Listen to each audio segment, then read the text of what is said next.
তো যারা বন্যায় আক্রান্ত রয়েছেন, ক্ষতিগ্রস্ত হচ্ছেন, আমি তাদের জন্য কোরআন ও হাদিস থেকে দুইটি দোয়া বলবো। এই দোয়াগুলো আল্লাহর নবী পাঠ করতে বলেছেন। এটা বিভিন্ন বন্যা প্লাবন সহ কঠিন কঠিন বিপদের সময় নবী যে এই দোয়াগুলো পড়তে বলেছেন, তার মধ্যে একটা দোয়া হলো হাসবুনাল্লাহু নি'মাল ওয়াকিল নি'মাল মাওলা ওয়া নি'মান নাসির।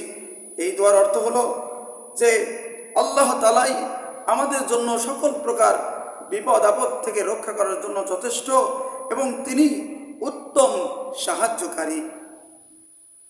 এই দোয়াটার ব্যাপারে হাদিসের মধ্যে রাসূল বলেন, যে ব্যক্তি কোনো মুসিবতে পড়ে এই দোয়া পাঠ করবে, আল্লাহ পাক তার মুসিবত দূর করে দিবেন।